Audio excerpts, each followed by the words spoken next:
आप सोच के तो देखिए आप क्या बात कर रहे हैं कि मेरा बाप तो मेरा है, दूसरे के बाप को मैं जान से मार दूं। तो समझने की कोशिश कीजिए कि ये जो नाटकबाजी की गई है ना, ब्लड रिलेशन, ये परिवार, यही सल्टा गई इंसानियत को। ये भी तो एक स्वार्थ है, अपना घर भरो दूसरे को सल्टा दो। क्या ये पृथ्वी, ये प्रकृति, ये यूनिवर्स आपका घर नहीं है क्या? आप समझने को तैयार ही नहीं है। पत्थरों के मकान बना लिए, खुद को खत्म कर लिया। फिर वो जो व्यक्ति लीडर होता है ना, उसी को महापुरुष, अवतार, क्या क्या नाम दे दिए जाते हैं। दादियों को, नानियों को करने को कुछ मिला नहीं, इस बात की उनको चिढ़ भी है। अंदर से बात बड़ी अटपटी लगेगी कि नहीं, वो तो आपके भले के लिए समझाना चाहती है। देखो, अरे इस उम्र में उनको काहे का भला करवाना है? उनकी खुद की हालत खराब है, उनके खुद के पांव कब्र में जा रहे हैं। लेकिन हकीकत ये है, उनको इस बात की चिढ़ होती है कि ये जो नई लड़की है, जो स्वतंत्र लड़की है, उसको ये स्वतंत्रता कैसे मिली, क्योंकि उन्होंने हमेशा अपनी जिंदगी दबिश में गुजारी। लेकिन अगर कोई नारी सत्य के साथ, प्रेम भाव के साथ आपके जीवन में आती है, तो वो फिर ये जो ब्लड रिलेशन है ना, उनको भी फेल कर देती है और कदम से कदम मिला के अपने हस्बैंड के साथ वो जीवन प्राप्त करती है, वो आनंदमय यात्रा करती है जिसको लोग देखते रह जाते हैं।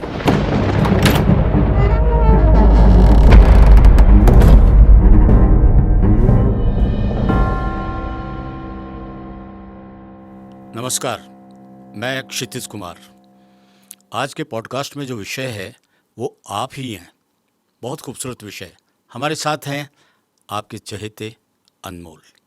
अनमोल, एक बच्चा जन्म लेता है, उसका रिश्ता बनता है माँ से, बड़ा होता है, बनता है परिवार, फैमिली, और जब बड़ा होता है तो रिश्तेदार आ जाते हैं। तो रिश्ता, परिवार और रिश्तेदार, इन रिलेशंस के बारे में आपका क्या कहना है? सांसारिक दुनिया के लिए तो बहुत महत्वपूर्ण है और मानव जीवन में बहुत प्रभाव डालते हैं। क्योंकि इंसान अगर ये सोच के जिए ना कि मैं अकेला हूँ इस सृष्टि में, तो वो अपने आप ही आध्यात्मिक जीवन की तरफ पहुँच जाएगा। लेकिन होता ऐसा नहीं है। जैसे ही वो जन्म लेता है, उसको अपने चारों तरफ कोई ना कोई दिखने लग जाता है। सबसे पहले उसकी माँ दिखती है, फादर दिखते हैं, या परिवार के लोग दिखने लग जाते हैं। तो अपने आप में महत्व तो होता ही है, रिश्तों का भी महत्व होता है, रिश्तेदारों का भी महत्व होता है। लेकिन अगर ये सारे रिश्तेदार उसको बांध लेते हैं, अगर वो खुद सत्य पर आधारित नहीं है, उसको बांधेंगे और बांध के अपनी तरफ खींचेंगे, संसारिक दुनिया की तरफ खींचेंगे, तो रियलिटी से बिल्कुल दूर हो जाएगा, दिखावे की तरफ चला जाएगा।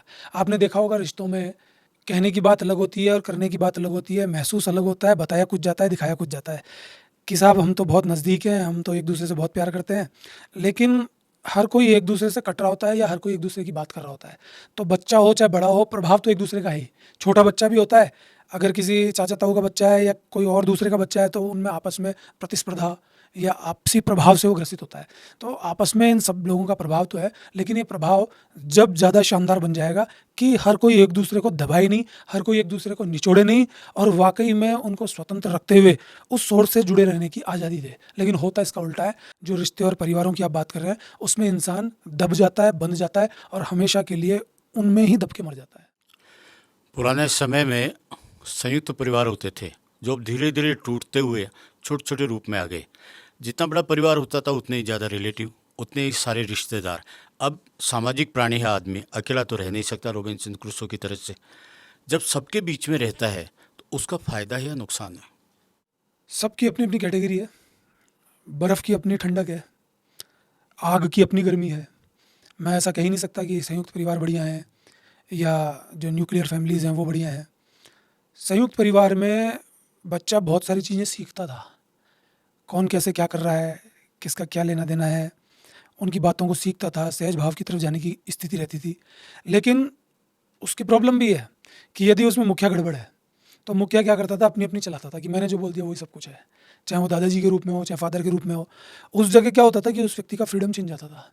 और जब हर व्यक्ति का फ्रीडम छिनेगा, तो जो उनका आउटपुट निकल के आएगा वो पॉजिटिव नहीं आएगा। संसारिक दुनिया के अंदर तो क्या है कि वो अच्छे से लगेंगे कि वाह क्या परिवार है, सब मिलजुल के रहते हैं, एक साथ रहते हैं। क्योंकि संसारिक दुनिया में तो परिवार का सफल होना उसी को बताया जाता है कि साहब जो मिलजुल के रह रहा है, जो एक होके रह रहा है, वही सफल है। जबकि हकीकत यह है कि उसमें जो यूनिट है अकेले की, जो निजता है, उसका हनन हो जाता था और वो व्यक्ति अपने सोर्स से ना जुड़कर, वो व्यक्ति रियलिटी से ना जुड़कर उन परंपराओं में दब के मर जाता था। वो व्यक्ति जो मुखिया होता था वो भी उसके बारे में नहीं सोच रहा, थोड़ा बहुत मान जाते थे बात, लेकिन ऐसा नहीं होता था। इसलिए धीरे धीरे चीज़ अपने आप को मोल्ड करती है दूसरी चीज़ में। परिवर्तन आता ही है हमेशा। ये संसार, ये सृष्टि परिवर्तन की तरफ जाती है हमेशा, एक जैसी नहीं रहती कभी भी। तो परिवर्तन क्या हुए कि लोग संयुक्त की जगह न्यूक्लियर हो जाएं, छोटे हो जाएं। लेकिन उसमें भी क्या हुआ, कितने छोटे होंगे? माँ बाप आपके साथ बच्चा रह रहा है तो वो उनके साथ संघर्ष कर रहा है आपस में। कभी कभी तो ये भी देखने को आ रहा है कि हस्बैंड वाइफ भी संघर्ष कर रहे हैं, तो और कितने छोटे करेंगे। हकीकत में विवाह जब से अस्तित्व में आया है तभी से ही परिवार बने और परिवार से ही समाज बना। तो विवाह कितना सच है कितना झूठ है, विवाह का समाज पे क्या प्रभाव पड़ता है क्या नहीं पड़ता, ये तो एक अलग ही बहुत बड़ी चर्चा है। लेकिन फिलहाल मैं आपको यही कहूँगा कि दोनों ही अपनी जगह पे सही हैं, लेकिन सांसारिक दुनिया में रहने के अगर आपने यही प्रोग्राम बनाए हैं तो इनमें भी व्यक्ति स्वतंत्र होकर के सही तरीके से रह करके एक दूसरे की स्वतंत्रता की इज्जत करते हुए अपने आप को भी सही रख सकता है, दूसरे को भी सही रख सकता है और सच्चाई ईमानदारी के साथ जीवन जीते हुए सत्य के सोर्स पर पहुँच सकता है। हिंदुस्तान में जॉइंट फैमिली हमेशा से रही है। अब वो धीरे धीरे यूरोपियन कल्चर की तरफ जाते हुए, बल्कि कुछ देश तो ऐसे हैं जैसे यूके है कि वहाँ 16 साल के बाद में बच्चे को बोला जाता है अपनी लाइफ शुरू करो, अपना पार्टनर ढूंढो, अपना परिवार बसाओ। इवन 40 इयर्स की एज में लोग बोलते हैं कि लाइफ बिगिन्स एट 40। हमारे यहाँ कमाने वाला भी न कमाने वाला भी जॉइंट फैमिली में चलते थे। तो दरअसल रिश्ते जो बोले जाते हैं या रिश्तेदार जो बोले जाते हैं, क्या ये ज़रूरी है जीवन के लिए? वो पश्चिमी शैली अच्छी है या हमारी ये शैली अच्छी है? मैंने कहा ना कि इस सांसारिक दुनिया में हर देश के हर शैली के अपने प्रयोग हैं। उन्होंने जीवन को कैसे देखा है ये उस पर डिपेंड करता है। सब प्रयोग कर करके देखते हैं, सब उस विधि को अपना करके देखते हैं। अगर वो बहुत सही जगह पर उनको लेके जा रही है तो वो उसको कंटिन्यू करते हैं, लेकिन हल्की सी भी उसमें समस्या नज़र आती है तो कुछ टाइम तक तो समस्या को सहन कर लेते हैं, लेकिन बाद में उसमें परिवर्तन आता ही है। तो पश्चिम के लोगों ने ज़रूर लोगों की फ्रीडम का हनन देखा होगा, तो उन्होंने इस चीज़ को आगे बढ़ाया। तो जनरली जो अपने देश के लोग हैं वो इस चीज़ को कई बार गलत बता देते हैं, लेकिन कहीं ना कहीं वो भी पश्चिम के देशों की जो परंपराएं जो रीतियाँ उनसे प्रभावित होते हैं। वो भी चाहते हैं कि हमको फ्रीडम मिले। जब एक बाप ऑर्डर कर देता है, जब एक दादा ऑर्डर कर देता है, या दादी अपनी पोती के लिए बोलती है कि ये तो बिगड़ गई है, इसको तो तमीज़ नहीं है, हमारे ज़माने में तो ये होता था, ये देखो इसको तो पहनने का ही सलीका नहीं है, देखो कहाँ जा रही है, देखो मुँह उठाया और चल दी। तो इस बात को समझना पड़ेगा कि आखिर वो बोल क्यों रही हैं। उनको भी दिख रहा है कि ये जो आज की जनरेशन है इसको फ्रीडम मिल गया, उनको फ्रीडम मिला नहीं, उन दादियों को उन नानियों को करने को कुछ मिला नहीं। इस बात की उनको चिढ़ भी है, अंदर से ये बात बड़ी अटपटी लगेगी कि नहीं वो तो आपके भले के लिए समझाना चाहती हैं। देखो अरे इस उम्र में उनको काहे का भला करवाना है, उनकी खुद की हालत ख़राब है, उनके खुद के पाँव कब्र में जा रहे हैं। लेकिन हकीकत ये है उनको इस बात की चिढ़ होती है कि ये जो नई लड़की है, जो स्वतंत्र लड़की है, उसको ये स्वतंत्रता कैसे मिली, क्योंकि उन्होंने हमेशा अपनी ज़िंदगी दबिश में निकाली है। तो उस एंगल से तो पश्चिमी जो कल्चर है वो शुरू से ही बहुत शानदार रहा है। आप पश्चिमी क्यों मानते हैं, आज हमारे देश में भी इस कल्चर को आगे बढ़ाया जा रहा है और आने वाले टाइम में क्या पता आज से 10 साल बाद 20 साल बाद जो खुलापन आ जाए वो और ज़्यादा आ जाए। मैं ये कहना चाह रहा हूँ कि जो भी चीज़ आए ना वो सत्य की कसौटी पे आए। ये डुअल फेस नहीं होना चाहिए कि हम हैं कुछ, बोल रहे कुछ हैं, कर रहे कुछ हैं। मैंने अक्सर आपको बोला, संत की परिभाषा भी दी कि हर व्यक्ति संत है अपने आप में, अगर वो रियलिटी के नज़दीक है और उसकी कथनी करनी में फ़र्क नहीं है। एक दूसरे को मैनिपुलेट करके, एक दूसरे के सामने झूठ बोल करके अपने ड्यूअल फेस दिखा दिखा कर ज़िंदगी चलाना, ये अच्छे रिश्तों की पहचान नहीं है। लोग अगर ऐसा कर रहे हैं, उनको इसमें आनंद आ रहा है तो अच्छी बात है, फिर वो चाहे पश्चिम का कल्चर हो चाहे वो अपने देश का कल्चर हो। रिश्ते, परिवार, रिश्तेदार, ये सब जन्म के साथ में बनते हैं, क्या ये सच्चे होते हैं? सांसारिक दुनिया के हिसाब से तो यही सब कुछ है। अगर मरने का और जन्म लेने का कंसेप्ट ही नहीं होता तो फिर इनकी जो कल्पना है वो अलग तरीके होती है। इसलिए हम ये कहेंगे कि सांसारिक दुनिया के हिसाब से तो यही सब कुछ है, लेकिन इंसान को ये समझना पड़ेगा कि उसने जन्म लिया है, वो मरेगा। वो सिर्फ एक क्लासरूम की तरह है। जैसे एक बच्चा तैयारी करता है पढ़ाई की, वो तैयारी करके अगली क्लास में चला जाता है। कभी कभी उसको वो दोस्त मिलते हैं क्लास में, वो सहपाठी मिलते हैं जो उसके साथ 3-4 साल से लगे हुए हैं। फिर एक क्लास से पास होने के बाद हो सकता है सब्जेक्ट चेंज हो जाए या हो सकता है स्कूल चेंज हो जाए, दूसरे उसको सहपाठी मिले। तो रिश्ते भी इसी तरह से इंसान के साथ भ्रमण करते हैं उसकी यात्रा में। अगर वो रिश्ते सही ढंग से भ्रमण कर रहे हैं और सही ढंग से उस व्यक्ति के साथ अपने आप को मर्ज करके खुद भी सही हो रहे हैं, उसको भी सत्य की तरफ लेके जा रहे हैं, तब तो ठीक है। तो रिश्ते सांसारिक दुनिया से तो सत्य हैं, लेकिन अगर ध्यान से सोचा जाए, क्योंकि ज़िंदगी तो एक दिन ख़त्म ही होनी है, हर व्यक्ति को जाना ही है। अगर कोई व्यक्ति चला गया, उसको 4 दिन कोई पूछता है, उसके बाद उसको कोई नहीं पूछता है। उसके जो खास लोग हैं, उसके जो नज़दीकी लोग हैं, वो 10 दिन पूछ लेते हैं, 15 दिन पूछ लेते हैं। अगर इनमें ही सच्चाई होती तो फिर तो कोई मरता ही नहीं। आप कोई सा भी धर्म उठा लीजिए, सिर्फ कहने को रिश्तों की बातों को बहुत बड़ा बताया गया है, लेकिन उनकी नींव को अगर समझेंगे तो रिश्तों को, नातों को बहुत बड़ा नहीं माना गया। मैंने कहा ना, सांसारिक दृष्टि से तो ये ठीक है, लेकिन सत्य की जो खोज है, आध्यात्मिक जो रियलिटी है, उसमें कदम रखने के लिए इंसान को अकेला ही होना पड़ता है, इन रिश्ते नातों को दूर रखना पड़ता है। तो रिश्ते नाते जो है वो आपके जन्म से बने हैं कुछ, और कुछ आप विवाह बंधन में जब बंध जाते हैं तो वो फिर आपको आगे की तरफ ले जाते हैं। लेकिन इनका प्रभाव ऐसा नहीं होना चाहिए मानव जीवन पे कि ये आपको काटने के लिए दौड़ते हैं। काटने नहीं चाहिए, फिर ये ठीक है, सांसारिक दुनिया के लिए सही है, और फिर आपकी ये आध्यात्मिक यात्रा में भी बाधा नहीं बनते हैं। अक्सर ये सुनने में आता है कि रिश्तेदार बहुत परेशान करते हैं, दुख देते हैं, झगड़े करवाते हैं। क्या ये दूसरा पहलू नहीं है? एक इंसान झगड़ों में जाना चाहता है, एक इंसान झगड़ों में इन्वॉल्व होना चाहता है, और फिर वो ये सोचता है कि मेरा जीवन सही निकलेगा। अगर आपने आग में हाथ डाला है ना, तो आपका हाथ जलेगा ही। झगड़े हम खुद ही चाहते हैं ना, हमारी इच्छा है ना। अगर हम ये बोल रहे हैं कि जो हमारे रिश्तेदार हैं वो झगड़े कराते हैं, अगर हम ये कह रहे हैं कि हमारे रिश्तेदार बुरे हैं, वो बेकार है, एक दूसरे के प्रति हमारी नाराज़गी है, हम गॉसिप्स करते हैं उनके खिलाफ, तो आप ये जान लीजिए ठीक ऐसी ही स्थिति दूसरे रिश्तेदार की आपके लिए भी है। आप भी तो उनके रिश्तेदार हैं। तो गलती किसी की भी नहीं है, सभी एक ही समस्या से जूझ रहे हैं, और ये समस्या है परिवार का निर्माण। इंसान अकेला है, अकेला जाएगा क्यों बोलते हैं?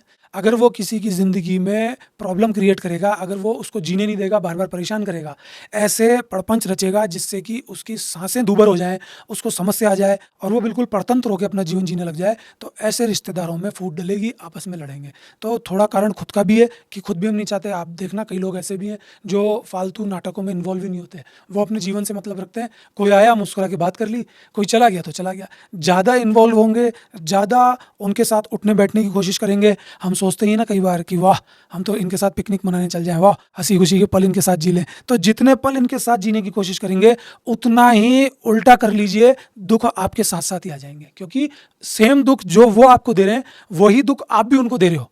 एक वाइफ है, एक हस्बैंड है, हस्बैंड हमेशा सोचेगा कि वाइफ उसको दुख दे रही है, वाइफ हमेशा सोचेगी हस्बैंड दुख दे रहा है। कौन किसको दे रहा है? बच्चे पेरेंट्स को दे रहे हैं कि पेरेंट्स बच्चों को दे रहे हैं? कौन किसको दे रहा है? तो हकीकत यह है कि जो संसारिक दुनिया के रिश्ते हमने बना लिए हैं इस पृथ्वी पर आके, हमारा इंसानियत का रिश्ता तो है, लेकिन पारिवारिक रिश्ता नेचुरल नहीं है, ये हमारे द्वारा बनाया हुआ है। जो भूतपूर्व में लोग पैदा हुए होंगे, उनके दिमाग में ये व्यवस्था आई होगी कि ऐसे कुछ लोग साथ रहें, जो ब्लड रिलेशन वाले लोग हैं वो साथ रहें, तो ये परंपरा आगे चलती रही। इस परंपरा ने इंसानियत को कितना आगे पहुंचाया या कितना दुख के नज़दीक पहुंचाया, ये तो आपके सामने है। हो सकता है ऐसा नियम बना दिया जाता कि कोई भी साथ रहो, लेकिन ब्लड रिलेशन साथ नहीं रहेंगे। हो सकता है ऐसे नियम के अंदर और सुख होता। तो ये तो कोशिश की जाती है अलग अलग नियम बना करके। हकीकत यह है कि इंसान अकेला है, अकेला ही जाएगा। अनमोल, ये बताइए कि जन्म के रिश्ते, रिश्तेदार, ये सब ठीक है, लेकिन जब शादी होती है, बाहर की आती हैं, वो जो दूर के रिश्तेदार होते हैं, कहा जाता है अपने रिश्तेदार दूर के रिश्तेदार, जो दूर के रिश्तेदार बनते हैं, लड़कियां आती हैं या कोई मामा के लड़के, ये सब जो होते हैं, उनका जो बेटर रिलेशन होता है या blood is thick than water, blood relation जो रहता है वो ज़्यादा अच्छा होता है? अच्छा बुरा कुछ भी नहीं है, जिसके साथ हमारा संपट बैठ जाए वो ठीक है। अगर चोर को चोरी करनी है तो उसको फिर दूसरा चोर ही अच्छा लगेगा। तो हमारे जैसा हम दूसरे में खोजते हैं। एक क्लासरूम में जब नया नया बच्चा पहुंचता है तो वो हमेशा अपने जैसे बच्चे को ही खोज के बैठ जाता है। उससे पहले उसने उस बच्चे को देखा तक नहीं होता, लेकिन उसकी जो अंदर की सोच है, जो अंदर का विचार है, वो अपने आप उसकी तरफ उसको ले जाता है। एक दिन नहीं ले जाएगा, 2 दिन नहीं ले जाएगा, तो फिर उसकी आदतें देख के उसको अपने पास खींचेगा। ऐसे ही पढ़ने वाला बच्चा अगर कोई होगा या ईमानदारी से कुछ अच्छा करने के लिए कोई बच्चा प्रेरित होगा, तो वो ऐसे ही बच्चे के पास जाके बैठेगा जो उसके जैसा होगा। तो इसी प्रकार रिश्तों में भी कोई गारंटी नहीं है कि सब लोग एक अगर परिवार में जन्म लिए हैं तो वो सब एक जैसे होंगे। ब्लड रिलेशन की कोई गारंटी नहीं है सब एक जैसे हैं। 4 भाई हैं, चारों के स्वभाव अलग अलग हो सकते हैं। कई बार बाहर के लोग भी समझ में आते हैं। जनरली रिश्तेदार और घर वाले ये बोलते हुए आपको मिल जाएंगे कि भैया देख, घर वाले ही तेरी परवाह करेंगे, दूसरे तो क्या करेंगे। तो इसके पीछे भी एक बहुत बड़ा स्वार्थ है कि दूसरा हमारा ध्यान रखेगा तो हम उसका रखेंगे। अब परवाह क्या करेंगे? कोई मरने से थोड़ी ना बचा लेगा कि ठीक है अगर एक को चोट आ गई तो उसका रिश्तेदार उसको ले जाएगा। ये तो बाहर वाले भी ले सकते हैं।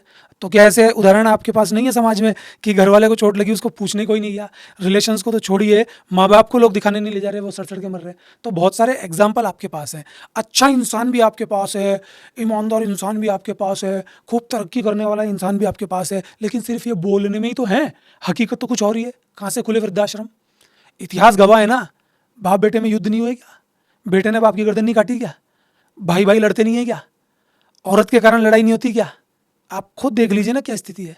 आपने पूछा बाहर से कोई आता है, चाहे वो दोस्त के रूप में है चाहे औरत के रूप में है, मैं कह रहा हूँ कि दोस्त के रूप में भी वही आपके साथ अच्छा व्यवहार कर पाएगा जो आपके सामने समर्पण भाव रखता है या प्रेम भाव रखता है। और फिर फीमेल की स्थिति तो होनी प्रेम भाव की चाहिए।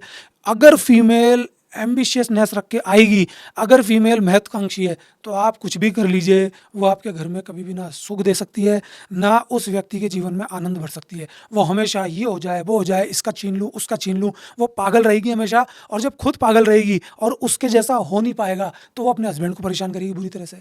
ऐसे ही घर की एक औरत, दो औरत, तीन औरत जब एक जैसा काम करती है तो आपस में लड़ मरती है, घर में इतनी गंदी कलह पैदा कर देती है। और फिर जो ये सिस्टम बना हुआ है, जो संसारिक जो नियम लगाए गए हैं कि आदमी भुगतेगा, औरत तो इल्जाम भी लगा देगी उसके ऊपर, फिर आदमी डरता है। और आदमी इस बात से नहीं डरता बिल्कुल भी कि औरत क्या कर देगी, बल्कि आदमी बाहर से डरता है कि मैं बाहर तो किस तरह से जीवन जी रहा हूं, अंदर इस औरत ने मेरी रेड़ मार रखी है। औरत अगर बाहर जाके कह दे कि यह आदमी ऐसा है तो तुरंत मेरी पूरी रेपुटेशन या मेरी जो भी इज्जत बोल लो आप उसको, या जो भी स्थिति है वो सब ओपन हो जाएगी। तो आदमी औरत से नहीं डरता, लेकिन औरत जो नाटक करने के लिए उसको डराती है वो उस बात से डरता है। तो जब एम्बिशियस औरत होती है, महत्वाकांक्षी होती है, तो वो हमेशा ये कर लूँ वो कर लूँ, इसका नौच लूँ उसका नौच लूँ, ये ज़्यादा खा जाऊँ मेरा बच्चा ज़्यादा खा जाए, उसके का नौच लूँ, उसकी जायदाद, उसकी ये, उसकी निगाह यूँ ही रहती है हमेशा। उसके अंदर से औरत तत्व ही खत्म हो जाता है। और ये दुर्भाग्य है नारी जाति का। समझ में नहीं आएगी बात। अभी भी अगर कोई औरत ये बात सुन रही होगी, उसको बिल्कुल समझ में नहीं है, क्या बात बोल दी, रहने दो, मेरे को तो मजे आ रहे हैं, बढ़िया एसी में सोऊंगी, बढ़िया कार मिल जाए मेरे वाले को। अरे तू मेरे वाला कर रही है, तू उसकी रेड मार रही है मेरे वाले की, तू बोल रही है मेरे वाले को सब मिले मेरे। अरे तेरे वाले को कुछ नहीं मिलेगा, बल्कि तू खुद चाहती है, तू खुद सेठानी बनना चाहती है। तेरा वाला कुछ नहीं है, तू सबसे पहले तेरे वाले को ही मारेगी। तू उसको उसके बाप से भी लड़वा देगी, उसके भाई से भी लड़वा देगी, क्योंकि तेरे जहन में महत्वाकांक्षा बस गई है, जबकि तेरी प्रकृति प्रेम भाव की है। लेकिन प्रेम भाव से तू वंचित है, इसलिए बाहर के जो रिलेशन है वो प्रॉब्लम क्रिएट हो जाते हैं। लेकिन अगर कोई नारी सत्य के साथ, प्रेम भाव के साथ आपके जीवन में आती है, तो वो फिर ये जो ब्लड रिलेशन है ना, उनको भी फेल कर देती है और कदम से कदम मिला के अपने हस्बैंड के साथ वो जीवन प्राप्त करती है, वो आनंदमयी यात्रा करती है जिसको लोग देखते ही रह जाते हैं। देखा आपने, सत्य बात ये है, पराया हो या अपना हो, रिश्तेदार जन्म से हो या कहीं बाहर से आया हुआ हो, कोई फर्क नहीं होता कि वो किस तरीके से आपका रिश्तेदार है। अनमोल ने जो सत्य पर आधारित बात ये बताई कि अगर प्रेम भाव से आएगी तो वो परिवार को सुख देगी, स्वार्थ से आएगी वो तबाही ले आएगी। अनमोल, बहुत बार सुनने में आता है दिल का रिश्ता, या कहीं मेरा पता नहीं तुमसे किस जन्म का रिश्ता है, ये क्या है? आप किस एंगल से बात कर रहे हैं? मेल फीमेल के रिश्ते की बात कर रहे हैं, या मेल मेल की बात कर रहे हैं, या फीमेल फीमेल की बात कर रहे हैं? दिल का रिश्ता तो वहीं जाता है जहां आप सोच रहे हैं, जो बता रहे हैं, लेकिन मेरा पुनर्जन्म का जो रिश्ता रहता है वो परायों में, रास्ते में कोई मिल गया तो भी, कोई किसी को आउट ऑफ वे हेल्प करता है उसका भी है, तो दोनों ही रूप में है। देखिए सर, ना तो मैंने पुनर्जन्म देखा, ना मेरे को ये मालूम कि पुनर्जन्म होता है। एक आभास है, एक अनुभव है। रियलिटी की तरफ जब हम आंख लगाते हैं तो आइडिया लगता है कि ये जो एनर्जी है ये पीछे से आ रही है, आगे की तरफ जाएगी। ना मुझे इस परम तत्व का बहुत बड़ा ज्ञान है। मैं एक विद्यार्थी हूँ, मैं इस चीज़ को सीखता हूँ अपने अंदर से ही, खुद को ही गुरु मान करके, इस प्रकृति को गुरु मान करके, एक छोटे से बच्चे को गुरु मान करके, या जिनसे भी मुझे कुछ ना कुछ अनुभव मिलता है उनको गुरु मान करके। उस ताकत का भी मुझे नहीं मालूम कि भगवान कौन है, गॉड कौन है, मुझे कुछ भी नहीं मालूम। लेकिन मेल फीमेल के संदर्भ में कहें कि साहब इनका तो पुराना रिश्ता है, इनका तो दिल का रिश्ता है, साहब मेल फीमेल के संदर्भ में मैं आपको बता दूं कि ये फिजिकल अट्रैक्शन है एक उम्र के बाद, जिसको कोई समझना नहीं चाहता। छोटी सी उम्र से ही औरत आदमी एक दूसरे के नज़दीक आने लगते हैं, ऑटोमेटिक, एक दूसरे के पूरक हैं, एक दूसरे के दुश्मन नहीं है। अगर आप इनको दूर करेंगे ना तो चुंबक की जैसे चिपक जाएंगे। फिर जिसका ऑरा जिसके साथ सेट होता है, जिसका चुंबकीय प्रभाव जिसके साथ सेट होता है, पहली बात तो चुंबकीय प्रभाव दोनों में है। हर औरत हर आदमी के साथ उस फिजिकल एंगल से सेट हो सकती है, क्योंकि दोनों में अलग अलग प्रकृति है और चुंबकीय प्रभाव है। लेकिन ज़्यादा ऑरा किसका मैच करता है, तो वो ये कह देता है कि साहब मुझे तो आपके साथ रहना अच्छा लग रहा है। और फिर किसी औरत को खुद की जो बनाई हुई तस्वीर है, जैसे उसने बनाई कि मेरे पास तो गाड़ी घोड़े हों, मेरे पास तो ऐसा राजकुमार हो जो सब पे राज करे, सबको सुनाए, सब उसकी माने, मैं ऐसे महल में रहूं, तो उसका ऑरा उसके साथ अपने आप मिल जाएगा। अब वो ऑरा किस दुष्टता से भरा हुआ है, वो उसकी जो कल्पनाएं हैं किस दुष्टता से भरी हुई हैं, वो एक अलग बात है, लेकिन उसको वही अपील करेगा। उसने इमेजिन कर रखा है अपनी स्मृतियों में कि मेरा जो टच करने वाला हो ना, वो थोड़ा हेल्दी हो, थोड़ा मोटा हो। उसको जैसे ही वो हेल्दी और मोटा व्यक्ति दिखेगा ना, वो तुरंत उसके चिपक तो जाएगी। दिल का रिश्ता नहीं है, गाड़ी का रिश्ता है। दिल दिल है कहाँ? तो दिल दिखता कैसा है? ये तो फिल्मों में दिखता है ना। ये तो ऐसा डिजाइन आपने नहीं, बना कुछ दिया धड़कता तो है। ये सब यहाँ थोड़ी ना वैसा कोई दिल है। वो जो धड़कता है उसके तो अपने अलग कार्य हैं। वो आप साइंस में जाके देख लीजिए, आपको अपने आप पता चल जाएगा दिल है कहाँ पे। तो वो वैसे ही उसको देखती है। फिर मजे की बात यह है कि जिस व्यक्ति को हम जानते नहीं हैं उससे हमें कभी प्यार ही नहीं होता। अगर ये जन्मों जन्मों का रिश्ता है तो जो हमारे साथ रहता है उससे ही क्यों होता है? अपने घर में ही क्यों प्यार हो रहा है? किसी को कोई नहीं मिलेगा तो घर में ही करने लग जाएंगे। पड़ोस में क्यों प्यार हो रहा है? गली में क्यों प्यार हो रहा है? मोहल्ले में क्यों हो रहा है? अब मोबाइल की दुनिया है तो मोबाइल से संपर्कित हो जाते हैं तो उससे ही प्यार क्यों हो रहा है? अरे सामने आ गया इसलिए हो रहा है। लेना देना कुछ नहीं है, प्यार व्यार कुछ नहीं है, वो वही अट्रैक्शन है। अट्रैक्शन हो जाता है। अगर जानवर भी अपने पास ज़्यादा दिन रह जाए तो उसके प्रति भी हमारे को अट्रैक्शन हो जाता है, उसके साथ भी हमारा लगाव हो जाता है। लेकिन ये जो अट्रैक्शन है थोड़ा सा विशेष है, जो हमारी फिजिकल ज़रूरतें हैं ये उससे भी रिलेटेड है। तो इसको कोई ये ना समझे कि साहब ये तो जन्मों जन्मों का रिश्ता है। हाँ, जन्मों जन्मों तक बन जाएगा अगर एक दूसरे को समझोगे तो। सही अर्थों में तो जिसका जितना स्वार्थ है उसका उतना ही रिश्ता है। लेकिन इसके बावजूद भी कभी कभी ऐसा लगता है कि कोई रास्ते चलता हुआ आदमी भी, या कोई बच्चा, बूढ़ा, औरत, कोई भी, तो अगर सामने कोई आता है तो आपको एक पॉजिटिव फील होता है। क्या ये साइंटिफिक कुछ है या क्या है? कोई कोई आदमी कुछ आपका नहीं बिगाड़ता, लेकिन वो उससे आपको घृणा होती है। मेरे दिमाग में एक ही बात चल रही है अगर, कि मैं किसी का मर्डर कर दूं, या मैंने 2-4 मर्डर कर रखे हैं और मैं ये विचारधारा लेकर के रोड पे निकल रहा हूँ और एक सामने से संत आ गया तो मुझे पसंद आएगा क्या? लेकिन सामने तलवार लेके एक बदमाश आ गया, मैं तुरंत अपने आप को उसमें देख लूँगा, वो मुझे पसंद आएगा, मैं उससे कहूँगा वाह आपसे तो दिल मिल गया। तो सेम प्रवृत्ति हम दूसरी जगह ढूंढते हैं। मैंने आपको कहा ना, इंसान अपना ही अक्स दूसरे में देखता है। हर कोई दूसरे के अंदर खुद को महसूस करता है, उसका स्वार्थ होता है उसमें। ये जो दोस्ती दोस्ती का नाटक हो रहा है ना, ये दोस्ती का नाटक भी वही है। उसकी बात मान ले तो वो दोस्त है, वो अपने जैसा ही चाहता है, उसकी चाहत है। एक डोमिनेट करने वाला व्यक्ति है, उसको तो यस मैन ही चाहिए। समझ रहे हैं आप मेरी बात? तो जैसी कल्पना हम बनाते हैं वैसा ही हमें दूसरा व्यक्ति मिलना चाहिए, ये हमारी सोच होती है। तो अगर रोड पे टकराया हुआ व्यक्ति हमसे मिलता जुलता हो गया, हो सकता है मिलने जुलने की जो कल्पना है वो शारीरिक हो, कि ऐसे शरीर का व्यक्ति हमको अच्छा लगता है, ऐसा स्वास्थ्य हम बनाना चाहते हैं, ऐसी हेल्थ, ऐसी बॉडी हम बनाना चाहते हैं। सेम बॉडी का व्यक्ति हमको मिल गया, हम इंस्पायर हो जाएंगे। हम पूरे दिन गीत गुनगुनाते हैं, हमें गाने का शौक है, अगर रोड पे हमको ऐसा व्यक्ति मिल गया जो खुद गुनगुना रहा है, हम तुरंत ही उससे प्रभावित हो जाएंगे। तो हम अपना अक्स दूसरे में देखते हैं और फिर नाम इस बात का दे देते हैं कि ये तो भैया हमारा जन्मों जन्मों का साथी है और इससे तो हमारा देखते ही दिल मिल गया। देखा आपने, सहज सुंदर भाव है। आपका अक्स सामने वाले से मिलता है, या ये कहें कि आपके विचार उससे मिलते हैं, तो एक सामंजस्य बैठ जाता है उसमें। लेकिन बहुत बार ये सुनने में आता है अपने तो अपने होते हैं। वहीं सूफी लोग गाते हैं आदमी अकेला है अकेला ही जाता है। क्या सच है? हम जो कुछ देखते हैं, जो कुछ महसूस करते हैं, वो सब हमारा ही है।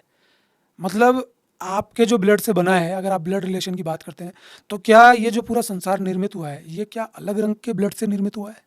आपने बना लिए आगे आगे करके, मल्टीप्लाई होती गई ना दुनिया। पहले 2 थे, फिर 4, फिर मल्टीप्लाई होते गए। तो ये तो आपने बना लिया ना अपना अपना कुनबा। ये सारी नौटंकियाँ करता कौन है? जिसको नेतागिरी करने का शौक है। और ये नेतागिरी करने का शौक आज से थोड़ी ना पैदा हुआ है, ये बहुत पहले से है। जिसको हम कहते हैं ना लीडरशिप क्वालिटी, जिसको हम बहुत बड़ा मानते हैं कि सबको एक व्यक्ति लीड कर लेगा। लीडरशिप क्वालिटी ये नहीं होती वो सबको लीड कर ले। लीडर होता है जो प्रेम भाव से खुद को मिटा के उनको जिंदा कर दे, अपने लोगों को। राजा ऐसा होना चाहिए। तो ये जो नेतागिरी का शौक है, जो लीडरशिप का शौक है, ये सदियों से चलता आ रहा है। तो उन लोगों ने अपने संगठन बना लिए। जब उनको लीडरशिप करनी है तो उनको फिर लोग भी चाहिए जो उनकी बात माने। और जब उनकी बात मानने वालों में से एक व्यक्ति ऐसा निकल जाता है जो उसका विरोध कर देता है, वो फिर अपना कुनबा बना लेता है, वो अपना ग्रुप बना लेता है। ये बने कहाँ से? फिर कोई उनको धर्मों का नाम दे देता है, कोई समाज का नाम दे देता है, जाति प्रजाति पता नहीं किस किस का नाम दे देता है। साहब ये तो ऐसे चली आ रही है और पता नहीं कितनी फिर विचारधाराएं जोड़ दी जाती हैं। फिर वो जो व्यक्ति लीडर होता है ना, उसी कोई महापुरुष, अवतार, क्या क्या नाम दे दिए जाते हैं। अगर जो देते हैं वो उनकी सोच है, सल्यूट है उनकी सोच को। तो अपने हैं क्या आखिर, ये तो देखें। क्या पूरी प्रकृति अपनी नहीं है क्या? आप सोच के तो देखिए आप क्या बात कर रहे हैं कि मेरा बाप तो मेरा है, दूसरे के बाप को मैं जान से मार दूंगा। लड़ने के लिए तैयार हो रहे हैं। अपना ब्लड अगर चला गया तो हम रो रहे हैं, बिलबिला रहे हैं। अरे उसके साथ थोड़ी देर रहे हैं इसलिए। जो कुत्ता घर में पाल रहे हैं, अगर उसके कोई दिक्कत हो जाए तो चिल्लाते हैं, उसको डॉक्टर की दिखाने ले जाते हैं। लेकिन जो रोड पे कुत्ता तड़प रहा है, उसके कोई दिक्कत हो जाए, हमें फर्क ही नहीं पड़ रहा। क्यों? वो तो अपनी गाड़ी के नीचे आ जाए तो फर्क नहीं पड़ता, घर जाके आराम से दबा के रोटी खाते हैं। तो समझने की कोशिश कीजिए कि ये जो नाटकबाजी की गई है ना, ब्लड रिलेशन, ये परिवार, यही सल्टा गई इंसानियत को। ये भी तो एक स्वार्थ है। अपना घर भरो, दूसरे को सल्टा दो। क्या ये पृथ्वी, ये प्रकृति, ये यूनिवर्स आपका घर नहीं है क्या? आप समझने को तैयार ही नहीं है। पत्थरों के मकान बना लिए, खुद को खत्म कर लिया। देखिए, ये सच है कि क्या ये धरती के सब लोग एक परिवार नहीं है क्या? अपने कहा भी गया है वसुधैव कुटुंबकम। और अनमोल, ये भी देखने में आया है, इंसानों का ही नहीं है, हम ज़्यादातर इंसानों की बातें करते हैं, लेकिन नेचर में जो भी जीव मात्र है उनके अपने परिवार, अपने झगड़े सब रहते हैं। शाम को हम देखते हैं पंछी एक लाइन में जाते हैं, सुबह वो सब दाना चुगने के लिए जाते हैं। यही प्रोसीजर हमारा है। तो जब आदमी पास में किसी के रहता है, उसको अपना परिवार समझे, तो बहुत संकीर्ण अर्थ में आ गया वो सारा। तो मेरा ख्याल है, जो रिश्ते एक दूसरे के स्वार्थ से या आसपास रहने से डेवलप होते हैं, उसी को हम नाम दे देते हैं रिश्तेदारों का, रिश्ते का, परिवार का। लेकिन आप क्या समझते हैं, अकेला आदमी रह सकता है या परिवार में रहना ही अच्छा है? क्यों नहीं रह सकता अकेला आदमी? क्या सदियों से बहुत लोग अकेले नहीं रहे? क्या सबने शादियां कर ली? और क्या शादियां करने वाले बहुत आनंद में है? आप पूछ लीजिए उनके हालात क्या है। तो अकेले भी रहे लोग। अकेले रहकर भी वो अगर आनंद को प्राप्त नहीं हो पाए, अगर अकेले रहने का उन्होंने साहस भी किया और फिर भी उनका मिलन उस तत्व से नहीं हो पाया, उस सच्चाई से नहीं हो पाया, तो अकेले रहना भी बेकार है। और दुकेले रह करके या पूरे परिवार में रह करके अगर आपको उस आनंद की प्राप्ति हो रही है, तो रहिए, किसने मना किया है? शादी कीजिए, कोई दिक्कत नहीं है। अगर शादी आपके लिए अड़चन है, अगर आप समझ ही नहीं पा रहे, तो करने की आवश्यकता भी नहीं है। दोनों ही स्थितियां अपने आप में सही हैं। लेकिन मैं आपको फिर ये कहूँगा कि जो भी चीज़ उस चीज़ को करने में बाधा देती है, उसका थोड़ा तो प्रभाव पड़ता है। अगर उस सत्य के नज़दीक पहुंचने में ये परिवार वाला सिस्टम या विवाह का सिस्टम प्रॉब्लम देता है, तो फिर नहीं करना ज़्यादा ठीक है, अकेले रहा जा सकता है। लेकिन ये सिस्टम लगाया क्यों गया है कि भैया पुरुष में तो जान ज़्यादा होती है, और कोई पुरुष अगर दिमागी रूप से तगड़ा है, शारीरिक रूप से तगड़ा है, तो फिर वो क्या करता है, सारी नारियां अपने खुद के साथ ले लेता है। तो फिर कोई बैलेंस नहीं होता ना, अपना स्वार्थ वो देख लेता है, दूसरे के लिए वो कुछ नहीं देख पाता। तो फिर ये सिस्टम अस्तित्व में आया कि विवाह कर दो, कोई दूसरा व्यक्ति है अगर वो कमज़ोर भी है, तो वो भी एक नारी के साथ अपना जीवन बिता सकता है और अपनी हर तरह की नीड पूरी कर सकता है, चाहे वो शारीरिक हो, चाहे आध्यात्मिक हो, चाहे किसी भी तरह की नीड हो, वो पूरी कर सकता है। लेकिन ऐसा हुआ नहीं। इसका दुष्परिणाम ये हुआ कि आज भी वो परंपरा चल रही है। अगर दमदार पुरुष होता है ना, भले ही उसने शादी एक कर रखी है, लेकिन उस दमदार पुरुष के पास कई महिलाएं आ जाएंगी, और जो कमज़ोर व्यक्ति है उसके पास उसकी बीवी तक नहीं आएगी। और कमज़ोर किस परिप्रेक्ष्य में? बाहुबल की स्थिति में, पैसों की स्थिति में, विचारों की स्थिति में। तो ये तो अपना फ्रीडम है, अपनी इच्छा है, कौन सी नारी किसके पास जाएगी, किसके पास नहीं जाएगी। तो अगर सारे सिस्टम को देखा जाए तो हर समय में अलग अलग सिस्टम रहा है। सभी को मैं तो यही सलाह दूंगा, थोड़ा सा सहज भाव रखें और इन सब चीज़ों पे ध्यान न रखते हुए कि साहब दुकेले रहना अच्छा है या शादी करना अच्छा है या पहले का सिस्टम अच्छा है, इन सबको छोड़िए। जिस स्थिति में आपको सांसारिक जीवन ले गया है ना, बस वहीं रह करके थोड़ा सा शांत रह करके सोच करके देखिए, आप अपने आप ही सहज भाव में चले जाएंगे और धीरे धीरे धीरे धीरे आपको सब कुछ क्लियर दिखने लग जाएगा। रिश्तों की गहराई अलग अलग देखने में मिलती है। जैसे ये कहा जाता है कि माँ का रिश्ता सच्चा होता है, पिता का उससे कम होता है, फिर बहन भाई का उससे कम होता है, रिलेटिव्स का उससे कम होता है। इसका आधार क्या है? इसका कोई आधार नहीं है। इसका वही आधार है कि आपने अपने नज़दीक वालों को बड़ा मान लिया। सबसे नज़दीक हम खुद होते हैं खुद के। एक व्रत होता है ना, उसके बीच में जो सेंटर पॉइंट होता है, जिसको ओ से दर्शाते हैं, वो उस परिधि के बिल्कुल सेंटर में होता है। समझ रहे हैं आप मेरी बात? तो उस सेंटर से जितनी जितनी दूरी पे आप और व्रत बनाते जाएंगे, वही सबसे नज़दीक होंगे। लेकिन एक केंद्र खुद के सबसे नज़दीक होता है। अगर मैं हूँ तो मैं सबसे नज़दीक खुद के हूँ। अगर कोई दिक्कत आएगी तो मेरे आएगी। मेरी माँ रो सकती हैं, मेरे फादर रो सकते हैं, मेरे भाई बहन रो सकते हैं कि इसको तकलीफ आ गई, लेकिन वो तकलीफ तो मैं ही सहूँगा ना। तो हर कोई अलग अलग परिधि पे विद्यमान है। माँ ने जन्म दिया है, माँ के शरीर से निकल के बच्चा गया है, उसकी परिधि भी साथ में है। माँ की परिधि और बाप की परिधि लगभग आसपास है। अगर आप ये कहेंगे कि नहीं साहब बाप की परिधि तो बाद में आती है, ऐसा नहीं है। बल्कि हकीकत ये है, बाप की परिधि पहले आती है वीर्य के रूप में। तो बाप का भी उसमें बहुत बड़ा योगदान है। तो बाप के भी नज़दीक होते हैं। अगर मैं कहूँ कि माँ बाप को एक ही परिधि पे रखें तो भी मेरे ख्याल से गलत नहीं होगा, लेकिन परिधि फिर दूसरे लोगों की और दूर है, और दूर है। लेकिन कई बार बहुत सारे लोग शरीर के तल पे हमको प्रभावित नहीं करते, क्योंकि शरीर के तल पे हमको पहले प्रभावित किसने किया? माँ ने, बाप ने। शरीर के तल पे प्रभावित ना करके वो हमको चेतना के तल पे प्रभावित कर देते हैं, और 10, 20, 30 साल बाद मिले हुए लोग भी हमें अपने माँ बाप से बड़े महसूस होते हैं। हमारे हर रिश्ते से बड़े मालूम पड़ते हैं। हर रिश्ते से बड़े मालूम पड़ते हैं। ये बात कई जगह देखने को भी मिलती है कि जैसे आपके रिलेटिव हैं, दूर हैं और आपका पड़ोसी है, तकलीफ़ आती है तो वो आपके काम आता है। लेकिन अनमोल, कभी कभी बहुत तकलीफ़ की बातें इस दुनिया में देखने को मिलती है। नॉर्वे एक कंट्री है, वृद्धावस्था में वहाँ एक प्रोसीजर है जो हमको तो सुन के भी बहुत तकलीफ़ होती है, लेकिन है कि जब 60 साल से बड़ा पिता हो जाता है, माँ हो जाती है, तो उन दोनों को एक नाव में और 6 महीने का राशन उसमें रख के और बर्फ़ के जो पहाड़ होते हैं, ग्लेशियर्स होते हैं, उनमें उनको छोड़ दिया जाता है। और ये कहा जाता है कि भगवान आएंगे या गॉड जो भी उनका अपना है, ईश्वर, वो आएंगे और आपको ले जाएंगे। और हम ये कल्पना भी करते हैं कि मेरी माँ है, अगर उसको ऐसे छोड़ देंगे तो कहाँ जा रही होगी, क्या हो रहा होगा। शरीर वही है, रिश्ते नाते वही हैं, ये फीलिंग का जो दायरा है दुख सुख का, इसका बेसिक क्या है, सत्य क्या है कि वृद्धावस्था में उनका साथ देना चाहिए, नहीं देना चाहिए, वो देश अपनी जगह सही है। ये सब है कि आजकल वृद्धावस्था में छोड़ने लग गए ओल्ड होम में, और कई अपने माता पिता को मरे ही नहीं छोड़ते। आप अगर देशों की बात करेंगे ना, तो हर देश का अपना संसारिक कानून है। मैं आपको फिर कह रहा हूँ, देशों के जो संविधान है या कानून है, वो ज़रूरी नहीं कि रियल सत्य के नज़दीक हों। सब ने सिर्फ एहसास कर करके, महसूस कर करके नए नए नियमों को निर्मित किया है। तो आपने कहा कि एक नाव में बिठा करके 6 महीने का राशन रख के एक देश में अपने माँ बाप को छोड़ दिया जाता है, और ये कल्पना की जाती है कि जो परम सत्ता है वो उनको लेके चली जाएगी। देखिए, शायद उन्होंने ये सोचा हो कि इस संसारिक दुनिया में रह करके तो इनको वो सब नहीं मिला जिस आध्यात्मिक दृष्टि की बात संत करते हैं। तो क्या पता उस संसारिक दुनिया से दूर होकर के ये एक ऐसे ग्लेशियर की तरफ या नदी में या कहीं पे भी जाए, वहाँ इनको एकांतवास मिले। कहीं ऐसा तो नहीं कि उनसे पीछा छुड़ा रहे हो कि वृद्धावस्था में छोड़ दो, या बूढ़े हो गए कौन सेवा करेगा, भेज दो। नज़रिया कुछ भी हो सकता है। अगर आप अपने देश की बात करें तो यहाँ पर तो बुज़ुर्गों से पीछा छुड़ाने का कोई भी प्रावधान नहीं है, लेकिन फिर भी आज वृद्धाश्रम है। कथनी और करनी में फ़र्क है।